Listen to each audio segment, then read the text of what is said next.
Are you having fun in your business? I mean, it should be fun, right? Well, sometimes the fun gets overlooked when you're dealing with the have-tos, the complexities of being your own boss and actually running the show. It's my goal that this, the Fun Business, Fun Money podcast, can help reignite your spark of fun by providing tips, tools, insights, and inspiration so you can enjoy running your business in the simplest, easiest, most fun way possible. I'll be sharing practical tips and ideas that you can implement immediately, along with business and money mindset insights to keep you moving forward no matter what's going on around you. I'm your host, Deirdre Amies, the Fun Business and Money Coach and founder of Powered by Personality. Let's play.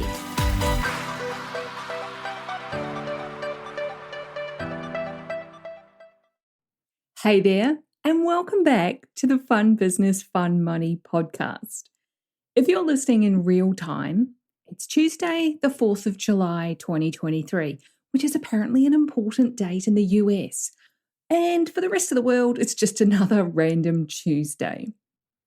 If you're just new here, Tuesdays mean a new coaching episode where we dive a little deeper into a specific topic around business or money and having more fun with both. There's also a new episode every Thursday, a shorter tip, tool, or tactic that you can implement immediately to help you in your life, business, or money. And if you've been listening for a while, or even just the last few episodes, you'll know that the Fun Business, Fun Money podcast now has over 50 episodes for you to check out while you're going about your day doing your thing. I actually can't believe it's only been 6 months since the first episode, and it's become one of my favorite things, even though it's just me sitting here recording in a room by myself. So, as always, I want to give a big shout out to every single person who takes time to listen, whether it's as each episode is released or sometime in the future and you binge through them. I love a good binge listen. Whether you're sitting down, taking notes, or you're on the go, I just want you to know that I appreciate you. Now, today we're talking about ideal clients and the biggest question that they have when they see your content online, your offers, when they hear about you. What's the question they are asking? Why should I care? I know, harsh, but true. There's a whole lot of shrugging and eye-rolling and meh as they keep scrolling on by because it's just not for them. At least it's not yet. There's possibly some gaps or potholes in the customer journey they take to find you in the first place and then eventually buy from you. So let's dive into it with an example from my own recent experience. It's getting colder here in Australia. Winter isn't just coming, it's officially here. Last year in 2022 was our first winter in Queensland as a family. We're now 1,000 kilometres north of where we used to live in Sydney. And that's a whole lot further north than where I grew up in the south of New Zealand, which it was just on the 45 degrees south, literally halfway to the South Pole. Needless to say, it's a lot warmer in Queensland than the south of New Zealand and in Sydney. But it's still winter. And that means that it recently became a priority for me to find ways to stay warm in my office. I've become someone's ideal customer. I'm researching options and I'm ready to buy a solution for my problem. Now, I don't know if this winter is going to be as cold in Queensland as it was last year. There were so many people talking about how that was the coldest winter they'd experienced in decades, which is quite a big deal. I mean, it was still fairly mild compared to what we were used to. And I mean, it's not like we're having major winter snowstorms or anything. But there was certainly a few weeks where I had my puffer jacket out And that's something I never thought I would do in Queensland. My home office gets particularly cold and also gets particularly hot in summer because it's in a part of the house that overhangs the lower level and there's no insulation under the floorboards. That's on the list to deal with ASAP, but in the meantime, it's cold. So this year, I decided I needed to be prepared. And instead of using a heater, which I didn't want to do, I settled on a heated throw blanket. Now, I love an electric blanket on the bed to warm it up before I get in because my toes are almost always cold.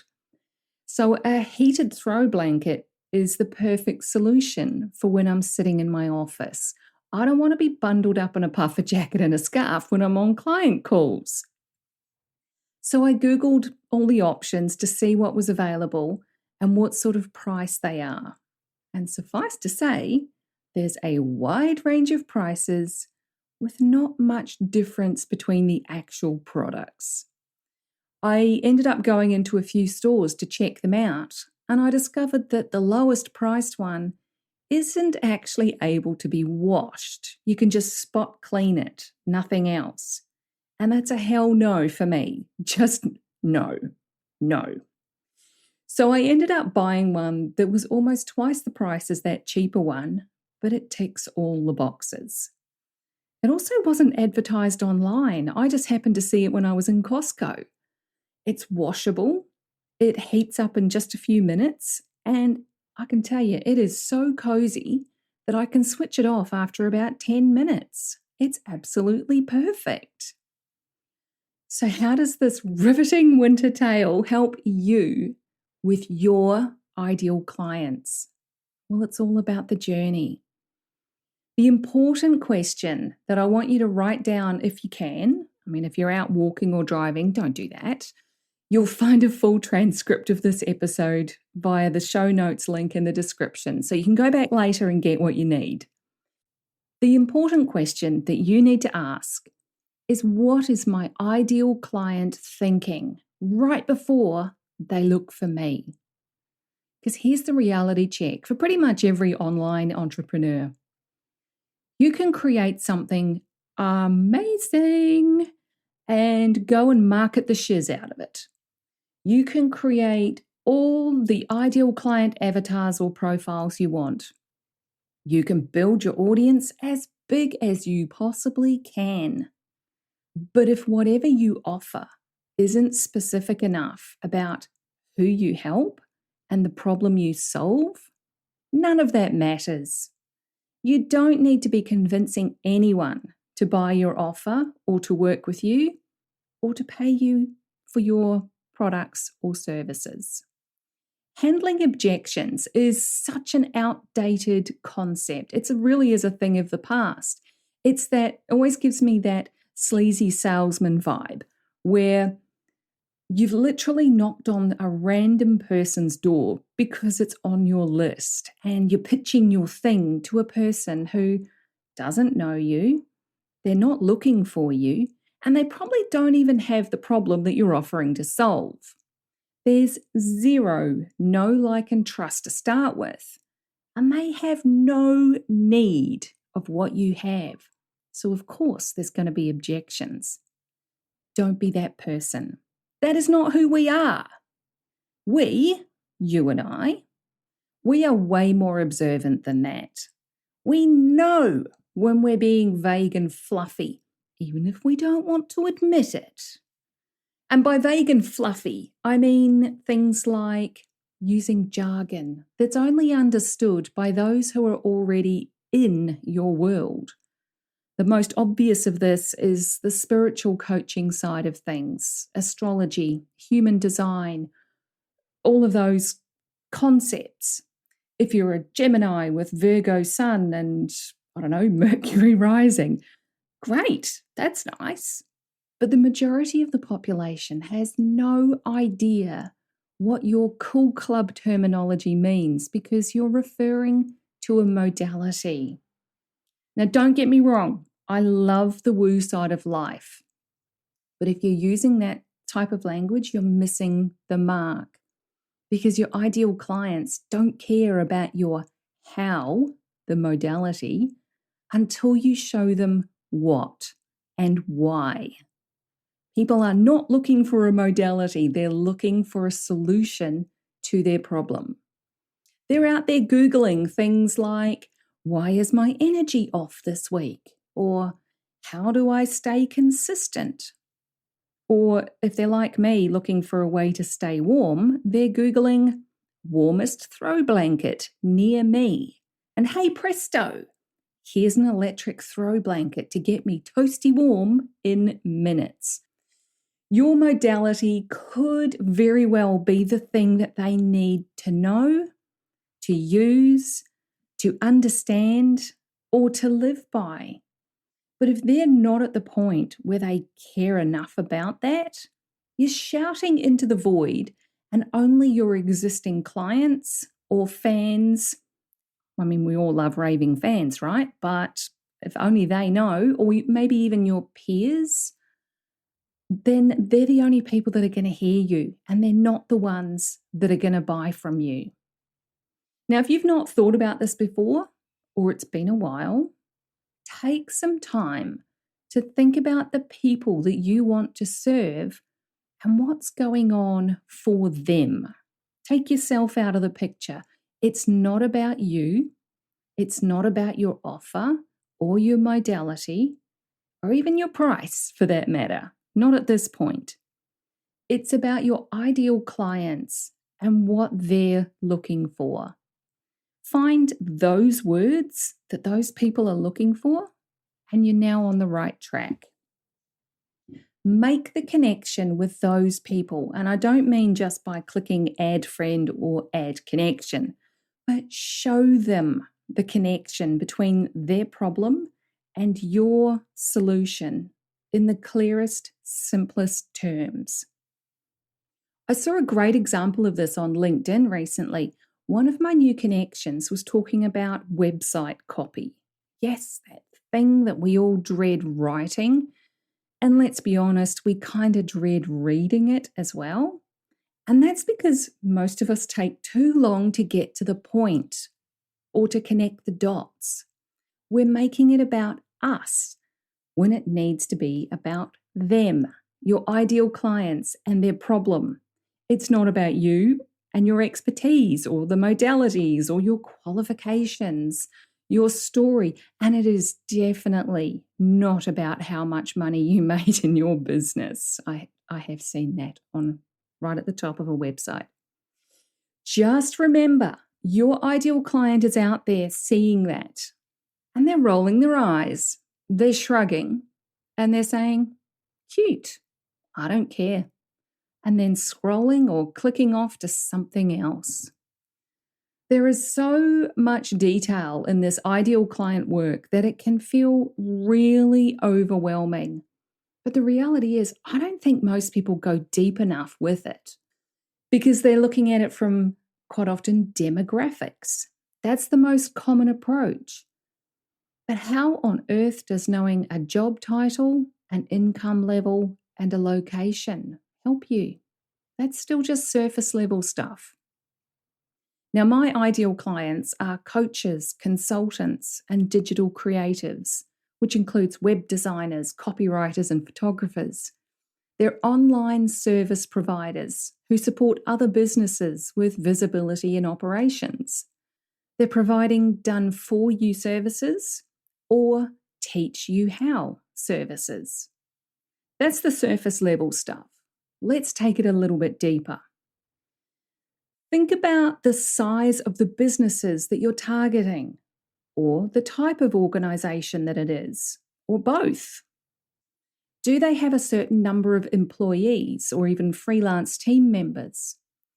Where are you picking them up on their business journey?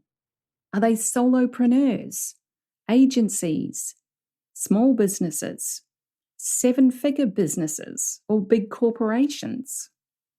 Now, I love working with solopreneurs and agencies, and having spent 25 years working in large corporations, I know it's not an environment I enjoy or feel like I can have a lasting impact on. I prefer to take those small businesses and help them grow to 6 figures, multiple 6, and even 7 figures, whatever their goal is. So what's their current average monthly income? When you go working with tiny, tiny businesses, money is an issue. So it's something that you need to consider. If they're not yet stable enough, you will be the first to go. Your invoice will be the first one that doesn't get paid. Other questions to consider. Where do your ideal clients spend their time? And I'm not just talking about social media platforms here. What do they do during their work hours? Are they on a laptop or are they out and about on the go and only checking in on things randomly? Are they listening to podcasts during their commute or their downtime or at the gym?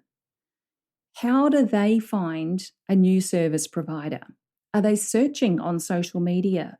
Are they asking for referrals?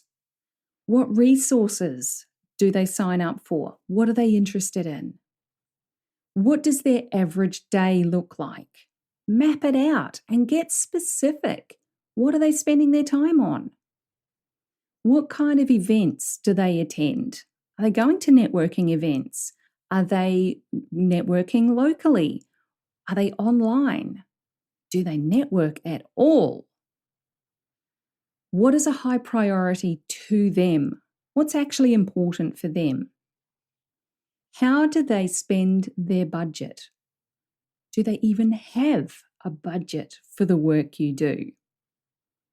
Now, if you send emails or newsletters, do they even read it? Or is it someone else monitoring their inbox for them? Because that used to be my job in my corporate career. And I can tell you, most newsletters were deleted before my boss ever saw them because they're already drowning in emails and you're now adding to the clutter. So it may be that you don't even need an email list if that's your target audience. All of these are things that I help my clients work through to make sure they're creating offers that exactly meet the needs of their ideal clients. We also take a look at the possible money archetypes of their ideal clients and help them understand those people's buying behavior. When you use the slightly nuanced language of certain money archetypes, your message resonates so much better than if you're using general terms. It's like swapping out price for investment. There's a whole different energy attached to it, and it's going to resonate with different money archetypes. I shared a bit about this in episode 29 on buyer behavior. So make sure you check that one out if you're interested in what makes people buy the things they do. Why do they spend money on these seemingly random things that you would never spend money on?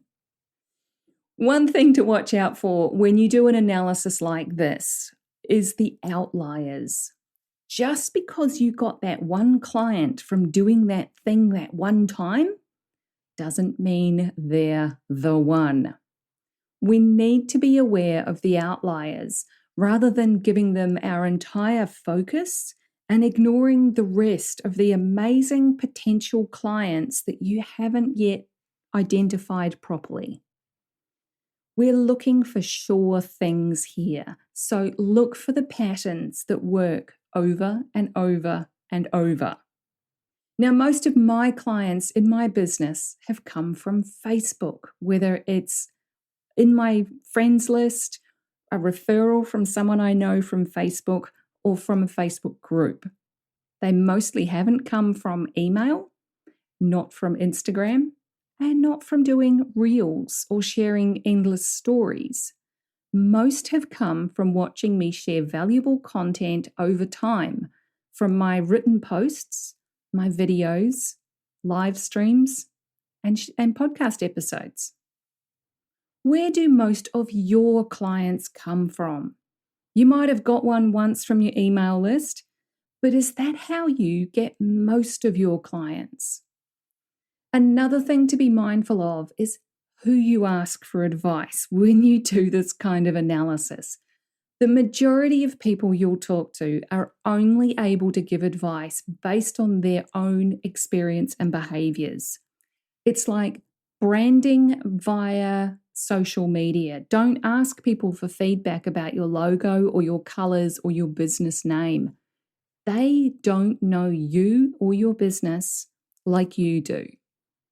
Go and ask someone who you think is your ideal client. Ask them to go through this process and find out these questions. Communication is such an amazing tool, don't you think?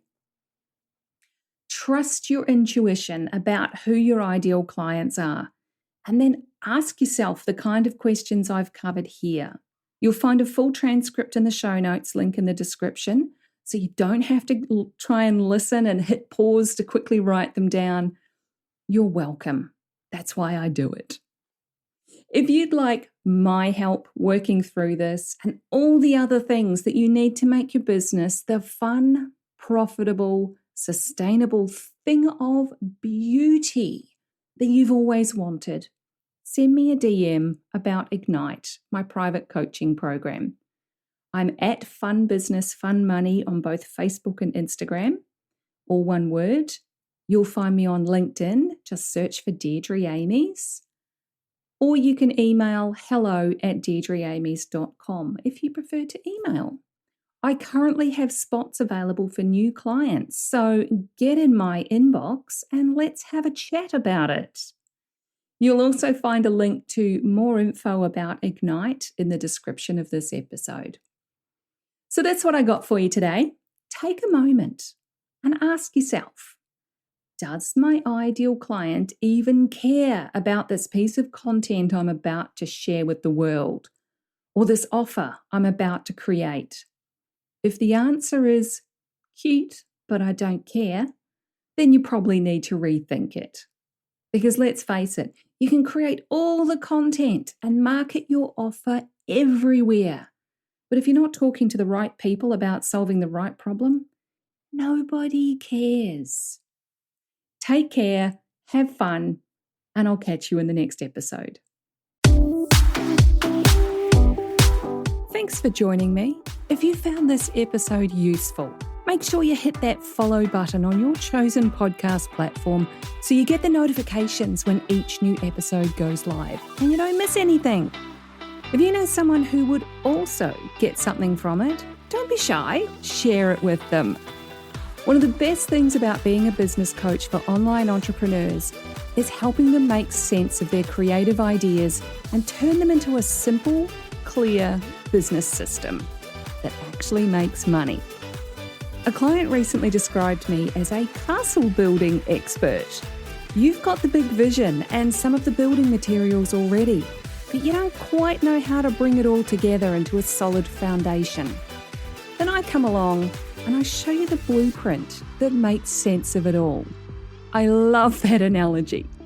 And I'd love to show you your personalized blueprint, the one that's just right for you and your clients. But I can't do that until you join Ignite, my business and money coaching program. So head on over to deirdreamies.com/Ignite for all the details. Fill out the application form and let's talk about building your castle in the simplest, easiest way possible.